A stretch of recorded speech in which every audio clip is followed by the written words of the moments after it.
ఆంధ్ర రాష్ట్ర చరిత్రలో ఇంత దుర్మార్గమైన పాలన, ఇంత అన్యాయమైన పాలన బహుశా ఆంధ్ర రాష్ట్ర చరిత్రలో ఎప్పుడూ కూడా జరిగి ఉండదేమో. నేను అడుగుతా ఉన్నా, ఒకసారి ఆలోచన చేయమని చెప్పి. అసలు ఈరోజు ఒక దళిత మాజీ పార్లమెంటు సభ్యుడు సురేష్ తనను ఏ రోజు అరెస్ట్ చేశారు? ఇదే మనిషి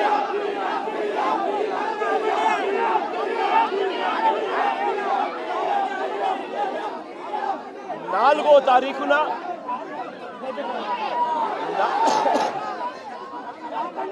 4వ తారీఖున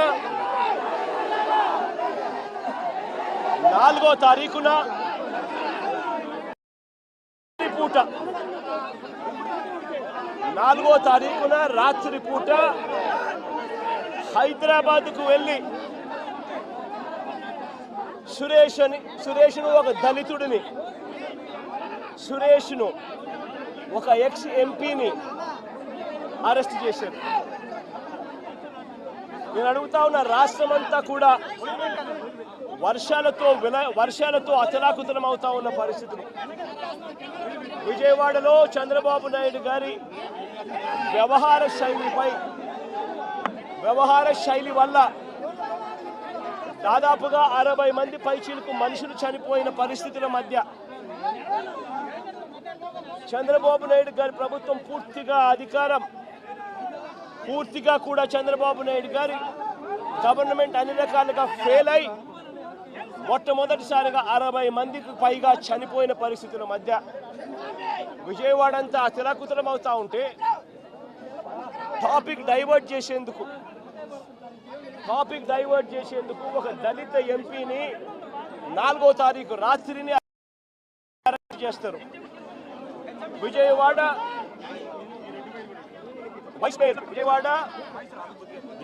డిప్యూటీ మేయర్ను అరెస్ట్ చేస్తారు. కేవలం డిప్యూటీ మేయర్ భర్తను అరెస్ట్ చేస్తారు. అది 4వ తారీఖు రాత్రి. ఎందుకంటే ఇక్కడ చంద్రబాబు నాయుడు గారు పూర్తిగా ఫెయిల్ అయిపోయిన పరిస్థితుల్లో, 60 మంది చనిపోయిన పరిస్థితుల్లో చంద్రబాబు నాయుడు గారి గవర్నెన్స్ ఫెయిలియర్ను దారి మళ్లించేందుకు, డైవర్ట్ చేసేందుకు అరెస్ట్ చేస్తారు. అసలు ఈ కేసుకు సంబంధించి పూర్వాపరాలు చూస్తే, ఈ కేసుకు సంబంధించి 3 సంవత్సరాల పైచిలకు 3-4 సంవత్సరాల కిందట జరిగిన ఈ కార్యక్రమం, ఈ ఘటన 2021 అంటే దాదాపుగా 4-5 సంవత్సరాల కిందట జరిగిన ఘటన. దాదాపుగా 4 సంవత్సరాల కిందట జరిగిన ఘటనలో ఈరోజు టాపిక్ డైవర్ట్ చేసేందుకు 4వ తారీఖు రాత్రిన సురేష్ను, దళిత ఎంపీని, విజయవాడ డిప్యూటీ మేయర్ భర్తను అరెస్ట్ చేస్తారు. నేను అడుగుతా ఉన్నా, సూటిగా నేను ఒక ప్రశ్న అడుగుతా ఉన్నా. ఆ రోజు ఏం జరిగింది? తెలుగుదేశం పార్టీకి సంబంధించిన అఫీషియల్ స్పోక్స్ పర్సన్ పట్టాభి అనే వ్యక్తి ఆ రోజు సిట్టింగ్ ముఖ్యమంత్రిగా ఉన్న అప్పట్లో సిట్టింగ్ ముఖ్యమంత్రిగా ఉన్న వ్యక్తిని బోసుడీకే అని తిట్టాడు. బోసుడీకే అంటే ఏమిటో తెలుసా? తెలుగుదేశం పార్టీ కార్యాలయంలో తెలుగుదేశం పార్టీ అధికార ప్రతినిధి ముఖ్యమంత్రిని ఆ రోజు అన్న మాట లంజా కొడక అని.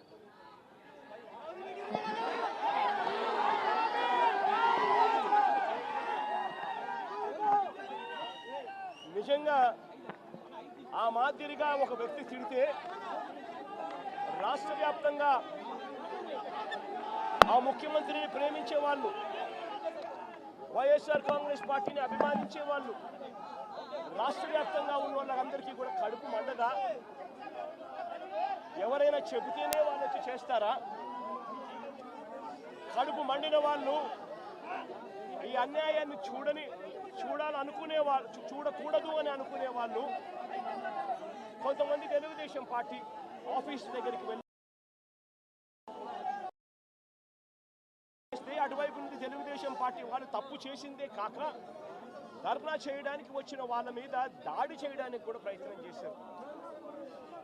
ఆ దాడి జరిగిన పరిస్థితుల్లో, ఆ తోపులాటలో, ఆ తొక్కిసలాటలో తెలుగుదేశం పార్టీ ఆఫీసు మీద కొద్దో గొప్ప రాళ్ళు పడిండొచ్చు.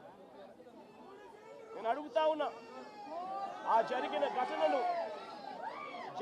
ఘటనను ముఖ్యమంత్రిగా నన్ను అన్నా కూడా నేను చంద్రబాబు నాయుడు గారి మీద కక్ష సాధింపు చర్యతో వ్యవహరించాల.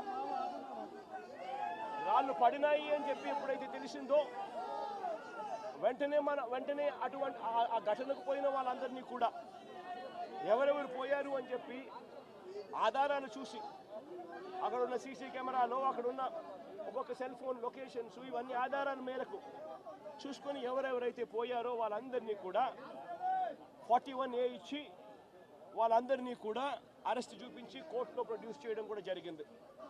ఎందుకంటే 7 ఏళ్ల లోపు ఉన్న కేసు ఇది. శిక్షా కాల పరిమితి 7 ఏళ్ల లోపు ఉన్న శిక్షా కాలం పరిమితి ఉన్న కేసు ఇది. కాబట్టి దీంట్లో అరెస్ట్ చేయడం అన్నది it does not serve the purpose. కాబట్టి 41A ఇచ్చి కోర్టుకు హాజరుపరచడం కూడా జరిగింది.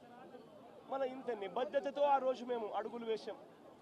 ఇంత నిబద్ధతతో ఆ రోజు నిబద్ధతతో అడుగులు వేసి వాళ్ళందరినీ కూడా హాజరుపరిచి 41A కింద వాళ్ళందరికీ కూడా నోటీసులు ఇచ్చి వాళ్ళందరినీ కూడా కోర్టుకు ప్రొడ్యూస్ చేశారు.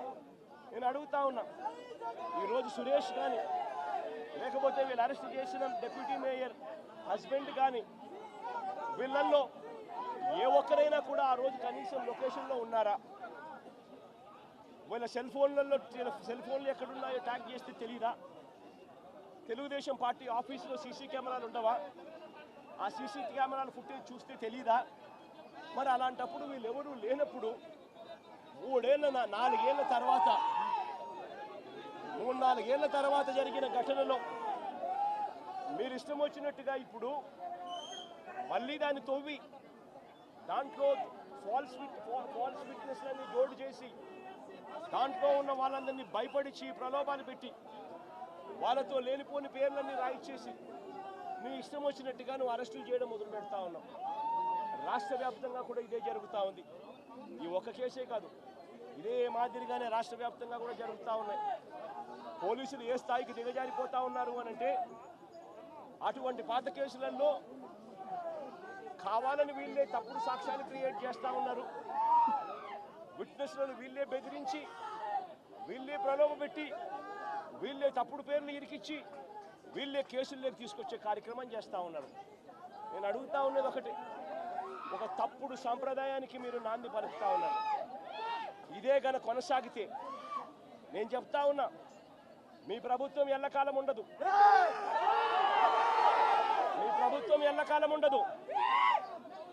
ఒక తప్పుడు సాంప్రదాయానికి మీరు బీజం వేస్తూ ఉన్నారు.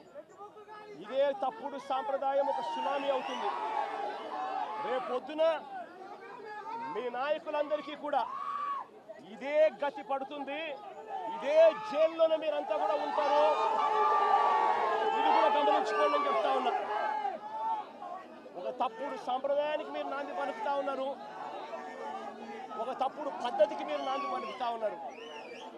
మార్పు తెచ్చుకోకపోతే మాత్రం రెడ్ బుక్లు మీరు ఒక్కరే పెట్టుకుంటారని చెప్పి మీరు అనుకుంటున్నారేమో. రెడ్ బుక్ పెట్టుకోవడం అన్నది చాలా సులభమైన పని. నేను మీ విలేకరు కృష్ణకి చెప్పి, కృష్ణ నువ్వు ఒక రెడ్ బుక్ మెయింటైన్ చేయంటే కృష్ణ కూడా మెయింటైన్ చేస్తాడు ఒక రెడ్ బుక్. నీ పేరేం పేరన్నా? రవికి చెప్పి, రవి నువ్వు ఒక రెడ్ బుక్ మెయింటైన్ చేయ రవి అని అంటే రవి కూడా మెయింటైన్ చేస్తాడు. అదే కదా ఘనకార్యం కాదు, గొప్ప పని కాదు. ఆ తర్వాత రెడ్ బుక్లో పెట్టిన పేర్లన్నీ చూసుకొని వాళ్ళని ఇరికించడము, వాళ్ళ ఇళ్లను ధ్వంసం చేయడము, వాళ్ళ ఆస్తులను ధ్వంసం చేయడము, వాళ్ళ మీద దొంగ కేసులు పెట్టడము, ఇదే ఒక పరిపాలన కింద రాజ్యాధికారం చేయడం మొదలు పెడితే మాత్రం రాజ్యాధికారం ఎలా ఉంటుంది అనంటే ఇప్పుడు చంద్రబాబు నాయుడు గారి పాలన ఎలా ఉందో అలా ఉంటుంది.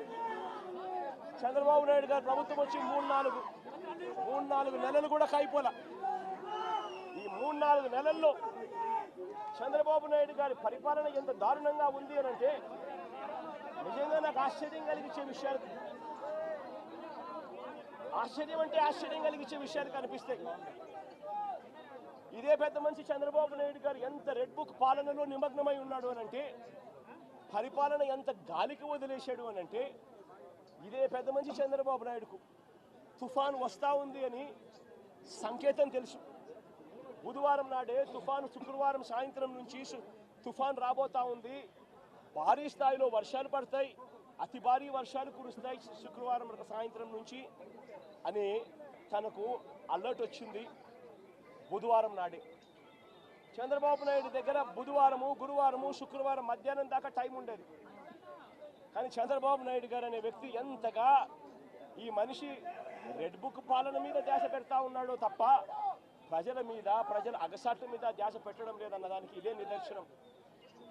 2.5 రోజు టైం ఉన్నా కూడా, బుధవారము, గురువారము, శుక్రవారం మధ్యాహ్నం దాకా టైం ఉన్నా కూడా చంద్రబాబు నాయుడు గాలికి వదిలేసాడు ప్రజలను. తాను అదే రోజే, బుధవారం రోజే, అలర్ట్ వచ్చిన రోజే తాను రివ్యూ మీటింగ్ తీసుకొని ఉంటే డ్యాములన్నీ ఒకవైపున నిండి ఉన్నాయి అనే సంగతి తనకు తెలుసు. పై రాష్ట్రాల నుంచి, మహారాష్ట్ర నుంచి, కర్ణాటక నుంచి, తెలంగాణ నుంచి నీళ్లు వస్తున్నాయని సంగతి తెలుసు. మాన్సూన్ వల్ల అటు పై రాష్ట్రాల నుంచి వరదలు వస్తూ ఉన్నాయనే సంగతి తెలుసు. మన రాష్ట్రంలో కూడా తుఫాన్ రాబోతా ఉంది అనే సంగతి కూడా తెలుసు. మరి అలాంటప్పుడు చంద్రబాబు నాయుడు ఏం చేయాలి? బుధవారం రోజు రివ్యూ తీసుకొని రెవెన్యూ సెక్రటరీని, చీఫ్ సెక్రటరీని, ఇరిగేషన్ సెక్రటరీని, హోమ్ సెక్రటరీని వీళ్ళందరినీ కూడా పిలిచే కార్యక్రమం చేయాలి. వీళ్ళందరితో రివ్యూ తీసుకుంటే వీళ్ళందరూ ఆ తర్వాత కలెక్టర్లతో వెళ్ళి కలెక్టర్లతో వీళ్ళంతా కూడా చేయాల్సిన పనులు చేస్తారు. ఇరిగేషన్ సెక్రటరీ ఉన్న డ్యాములను ఖాళీ చేయిస్తాడు. శ్రీశైలంలోను, నాగార్జున సాగర్లోను, పులిచింతల్లోను 3 డ్యాముల్లోనూ కనీసం ప్రతి డ్యామ్లోనూ ఒక 25-30 టీఎంసీలు తగ్గించుకుంటూ వచ్చి కనీసం ఒక 80-90 టీఎంసీలు మేరకు తగ్గించి ఈ 3 డ్యాముల్లో కలిపి ఒక ఫ్లడ్ కుషన్ మెయింటైన్ చేస్తాడు ఇరిగేషన్ సెక్రటరీ. దానివల్ల పైనుంచి వచ్చే నీళ్లను, ఇతర రాష్ట్రాల నుంచి వచ్చే నీళ్లను, ఈ ఫ్లడ్ కుషన్ ఉంది కాబట్టి నీళ్లను అక్కడే ఆపిడొచ్చు. రెవెన్యూ సెక్రటరీ వెంటనే రిలీఫ్ క్యాంపులు ఏర్పాటు చేస్తాడు. ఆ రిలీఫ్ క్యాంపుల్లో ఏర్పాట్లు బాగున్నాయా లేదా, రిలీఫ్ క్యాంపులు ఎక్కడున్నాయి, ఎక్కడ పెట్టాలి, ఆ రిలీఫ్ క్యాంపుల్లో ఏర్పాట్లను పర్యవేక్షిస్తాడు రెవెన్యూ సెక్రటరీ. హోమ్ సెక్రటరీ లోతట్టు ప్రాంతంలో ఉన్న వాళ్ళందరికీ ఇన్ఫార్మ్ చేసి వాళ్ళందరికీ కూడా చెప్పి ఇలా తుఫాన్ రాబో